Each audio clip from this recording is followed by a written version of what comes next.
So today we're going to talk about the third stage in the framework when we're looking to improve mental health across our communities. And this stage is called action planning. So this stage is really the stage that everybody thinks of when we talk about improving mental health across a community. It's really about writing a plan, creating action, and making stuff happen. But I really want to emphasize, don't start your journey here. If you're here and you haven't done some of the earlier phases, the foundational work and the initial steps, that's okay because you can go back and look at them. But if you're starting afresh, don't start at this point. It's where we tend to typically all go. But as I've talked about in previous videos, the work that happens underneath that action planning is really pivotal if you want to have sustainable long-term change. So it's really important at this stage, and I'm going to just share the framework with you right now so you can see what I'm talking about. So once again, for those who've seen this before, it'll be quite familiar, but if you haven't seen this before, this is my framework that I've used in numerous communities to help them develop this process.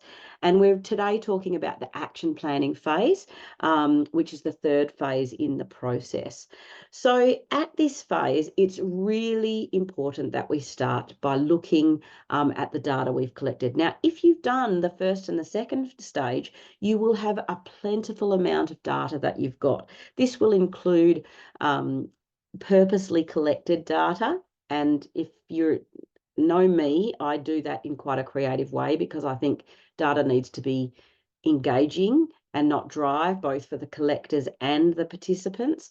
But I won't get into that right now. I've got a whole other series around data. But basically, you want to make sure you've taken that data, but also there's other things. If you've done in the initial steps, the tier 3 mental health snapshot, if you've done the protective and risk factors, there's all really important information that you've gathered on the journey to guide your decision making. Because what you're going to do is you're going to take that information and you're going to identify some clear priorities, some clear objectives, and some clear strategies. Now, often when a community is first doing this, their priorities are very focused on one particular area. And then as you develop a sustainable approach that you can look at over time, you'll find that your following wellbeing plans in a few years' time will probably be more widespread. But it's really important that you're careful around when you it's important to think about the process you go through this. And I spend quite a lot of time working on communities with this because priorities often come once you've started thinking of what you're doing, and then it's obvious that these are the priority areas. So you may have even come up with your objectives first and then the strategies to match this.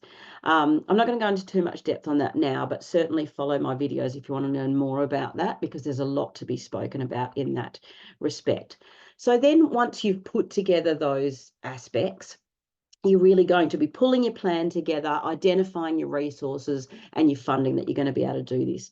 Now, it's really important to remember that you don't have to be doing it all, and you won't be doing it all, because in the momentum phase, when you've actually written your plan, you're going to look further into developing a bit of a consultation group or engaging with stakeholders, because the success of this process is that while you might as a group be driving the planning, it becomes the stakeholder and the wider the community that actually are involved in the implementing and who may take the lead on certain things.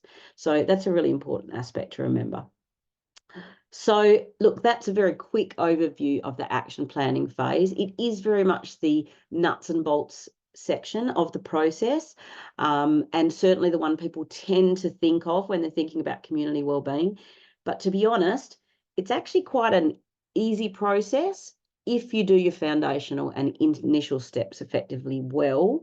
It's more complicated if this is the only place you start at. And it's also more successful if you do it with those two other stages prior to. All right, so I've got one more video in this series, which will be all about the momentum phase and actually getting your plan up and running and off the ground. Please like and subscribe either my page or my channel, and you will be notified as soon as that video comes out.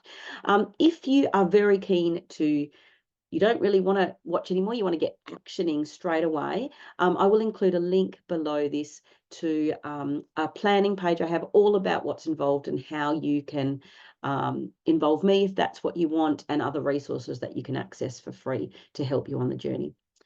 Anyway, that's all for today. I will see you again next time.